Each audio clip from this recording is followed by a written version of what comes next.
So hello student, এবার বলি যে তোমরা যারা উচ্চ মাধ্যমিক বা মাদ্রাসার স্টুডেন্ট আছো এবং তরুণের স্বপ্ন প্রকল্পের 10,000 টাকার অপেক্ষা করছো এবং এই বহু প্রতীক্ষিত 10,000 টাকা কি তোমাদের অ্যাকাউন্টে কি আদৌ ঢুকবে? আজকের ভিডিওতে তোমাদের জন্য অত্যন্ত গুরুত্বপূর্ণ।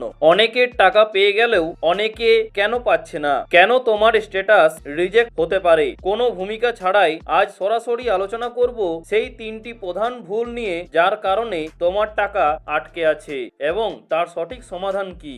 এবার চলে আসি যে প্রথম ভুলটা কি। ঠিক আছে, প্রথম ভুলটা হচ্ছে যে ব্যাংক অ্যাকাউন্টে ডিটেলস ভুল থাকা। তুমি যদি ফর্ম ফিল আপ করার সময় তোমার ব্যাংক অ্যাকাউন্ট নাম্বার বা আইএফএসসি কোড ভুল দিয়ে থাকো তবে তোমার টাকা কখনোই আসবে না। বিশেষ করে যে ব্যাংকগুলো সম্প্রতি মার্জ হয়েছে, ঠিক আছে, বা মানে একত্রিত হয়েছে, তাদের আইএফএসসি কোড বদলে গেছে। আর তার সমাধান কি, সেটা হচ্ছে অবিলম্বে তোমার স্কুলের প্রধান শিক্ষক বা সংশ্লিষ্ট ক্লার্কের সাথে যোগাযোগ করো। পোর্টাল থেকে তোমার তথ্য সংশোধন করার সুযোগ এখনো আছে। নিশ্চিত করো যে তোমার ব্যাংক অ্যাকাউন্টটি যেন অ্যাক্টিভ থাকে। ঠিক আছে, এখনো কিন্তু তোমাদের কিন্তু সুযোগ রয়েছে। তোমরা স্কুলে যাও এবং সেই ক্লার্কের সাথে যোগাযোগ করো, তাকে জিজ্ঞাসা করো এবং সেটা সংশোধন করে, ঠিক আছে, অ্যাকাউন্টটি অ্যাক্টিভ করে নাও। আর 2 নম্বর পয়েন্টটা যে এবার চলে আসি 2 নম্বর পয়েন্টটা, যেটা সবচেয়ে গুরুত্বপূর্ণ, নাম এবং আধার কার্ডের অমিল। তোমার স্কুলের রেকর্ডে যে নাম আছে তার সাথে যদি ব্যাংক অ্যাকাউন্ট বা আধার কার্ডের নামের বানানে সামান্যতম ভুল থাকে তবে ভেরিফিকেশনে আটকে যায়। তার সমাধান কি, সেটা হচ্ছে তোমার পাসবই বা আধার কার্ডের ফটোকপি নিয়ে স্কুলে গিয়ে আপডেট করিয়ে নাও। নাম, বাবার নাম এবং জন্ম তারিখ যেন সব নথিতে একই থাকে। আর সবচেয়ে বড় ভুল 3 নম্বর ভুলটা হচ্ছে যে সিঙ্গেল অ্যাকাউন্ট বনাম জয়েন্ট অ্যাকাউন্ট। সরকার থেকে নির্দেশ থাকা স্টুডেন্টের নিজস্ব অ্যাকাউন্ট দেওয়ার জন্য যদি তুমি বাবা বা মায়ের সাথে কোনো জয়েন্ট অ্যাকাউন্ট দাও তা এবং সেটি সঠিকভাবে আপডেট না থাকে তবে পেমেন্ট ফেল হতে পারে। আর তার সমাধানটা কি তাহলে? সমাধানটা হচ্ছে সবসময় চেষ্টা করো যে নিজের নামে থাকা একটি সেভিংস অ্যাকাউন্ট ব্যবহার করার। যদি জয়েন্ট অ্যাকাউন্ট দিয়ে থাকো তবে সেটা বদলে নিজের অ্যাকাউন্ট নাম্বার স্কুলে জমা দাও। তাছাড়া মনে রাখবে, ঠিক আছে, যে টাকা দেওয়ার প্রক্রিয়া শুরু হয়ে গেছে। যদি তোমার সব তথ্য ঠিক থাকে এবং টাকা না আসে তবে ঘাবড়ানোর কিছু নেই। ধাপে ধাপে টাকা পাঠানো হচ্ছে। তবে স্ট্যাটাসে যদি রিজেক্ট বা ফেলড দেখালে দেরি না করে আজই স্কুলের সাথে যোগাযোগ করো। বা student code does not exist যদি দেখায় তাহলে কিন্তু তুমি কিন্তু ট্যাবের টাকা পাবে না। সেটা কিন্তু স্কুলে গিয়ে, ঠিক আছে, তোমার ডকুমেন্ট অবশ্যই কিন্তু শুধরে নাও। তাছাড়া গত বছর হাজার হাজার স্টুডেন্ট ডকুমেন্ট সব ঠিক থাকা সত্ত্বেও 10,000 টাকা পায়নি শুধুমাত্র সামান্য কিছু ভুলের জন্য। তুমিও কি সেই একই ভুল করেছো? যদি করে থাকো তবে ভুলেও তোমার অ্যাকাউন্টে টাকা ঢুকবে না। আজকের ভিডিওতে আমি তোমাদের সবকিছু ডিটেলসে আলোচনা করব। এক হচ্ছে যে গত বছর কেন টাকা আসেনি, তার সমাধানটা কি। গত বছর কি হয়েছিল জানো? গত বছর অনেকের ব্যাংক অ্যাকাউন্টে ডরমেন্ট বা ইনঅ্যাক্টিভ ছিল, ঠিক আছে, অর্থাৎ অনেক দিন লেনদেন না করার ফলে অ্যাকাউন্ট বন্ধ হয়ে গিয়েছিল। সরকার টাকা পাঠালেও তা ব্যাংক অ্যাকাউন্টে ঢুকতে পারেনি, মানে পেমেন্ট ফেল হয়ে গিয়েছিল।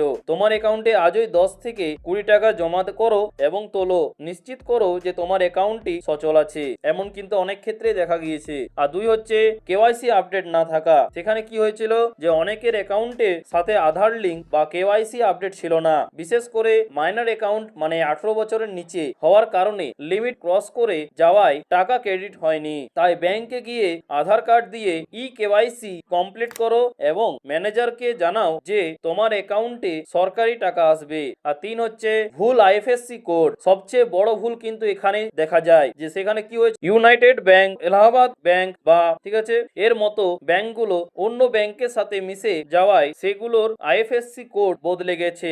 গত বছর অনেকে পুরনো কোড দিয়েছিল, ফলে টাকা ফেরত চলে গেছে। আর এর সমাধান কি? এর সমাধান হচ্ছে তোমার পাসবইয়ের প্রথম পাতা চেক করো। যদি ব্যাংক মার্জ হয়ে থাকে তবে নতুন আইএফএসসি কোড স্কুল পোর্টালে আপডেট করো। আর 4 নম্বর পয়েন্টটা হচ্ছে সবচেয়ে গুরুত্বপূর্ণ এবং আগামীকাল কিন্তু অনেকে কিন্তু এটা নিয়ে মেসেজ করেছে যে আমার স্যার, আমার সব ঠিক আছে কিন্তু আধার নাম্বারটা যেটা আছে সেটা বলছে, মানে আধার কার্ডটা, সেটা হচ্ছে ডুপ্লিকেট বলছে। সেখানে কি হয়েছিল যে একই আধার কার্ড বা মোবাইল নাম্বার দিয়ে 2 বার রেজিস্ট্রেশন করার চেষ্টা করলে সিস্টেম তাকে অটোমেটিক রিজেক্ট করে দেয়। এখানেই কিন্তু অনেকের কেস কিন্তু হয়েছিল। এর ভিডিওতে আমাকে অনেক স্টুডেন্ট জানিয়েছে যে ডুপ্লিকেট আধার কার্ড, মানে বলছে যে এই আধার কার্ডটা ডুপ্লিকেট। ঠিক আছে, কি অনেকেই দুশ্চিন্তার মধ্যে আছে যে আমরা ট্যাবের টাকা পাবো কি পাবো না। তারা একদম নিশ্চিত যে 100% পাবে, কিন্তু তুমি রেজিস্ট্রেশনের সময় যেহেতু ডবল তুমি দুবার সেটা করেছিলে, ওই কারণেই কিন্তু অটোমেটিক সেটা ক্যাপচারে আসে এবং সেটা রিজেক্ট হয়ে যায়। এর সমাধান কি?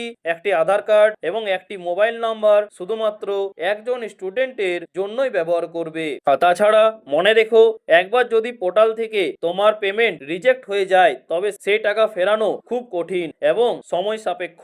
তাই টাকা ঢোকার মেসেজ আসার অপেক্ষা না করে এখনই তোমার দেওয়া সমস্ত ডিটেলস স্কুলের ক্লার্কের কাছে গিয়ে একবার রিচেক করে নাও। যদি সব ঠিক থাকে তো অবশ্যই কিন্তু তুমি এই টাকা কিন্তু এই বহুমানের ডেবিট টাকা কিন্তু তোমার অ্যাকাউন্টে ঢুকে যাবে এবং সেই বহু কাঙ্ক্ষিত একদম অপেক্ষায় তার মেসেজটা কিন্তু তোমার মোবাইলে চলে আসবে। তাই গত বছর সেই ভুলগুলো এই বছর কিন্তু করো না। যদি করে থাকো তো অবশ্যই শুধরে নাও এবং তোমার স্ট্যাটাসে কি দেখাচ্ছে সেটা কিন্তু কমেন্ট বক্সে অবশ্যই জানাতে ভুলবে না। ঠিক আছে, এই বলে শেষ করলাম। আর এবং তুমি কোথা থেকে দেখছো এবং তুমি কি ডেবিট টাকা পেয়েছো, যদি পেয়ে থাকো তো অবশ্যই কিন্তু কমেন্ট বক্সে জানাতে ভুলবে না। তাতে তোমার বন্ধুরাও কিন্তু জানতে পারবে যে কোন ডিস্ট্রিক্টে টাকা ঢোকা স্টার্ট হয়ে গিয়েছে। ঠিক আছে, আজকের এই পর্যন্তই। দেখা হচ্ছে পরের ভিডিওতে নতুন কোনো আপডেট নিয়ে। থ্যাংক ইউ, পাশে থাকবে, সুস্থ থেকো। আর চ্যানেল নতুন হলে অবশ্যই চ্যানেলটিকে সাবস্ক্রাইব করে নেবে।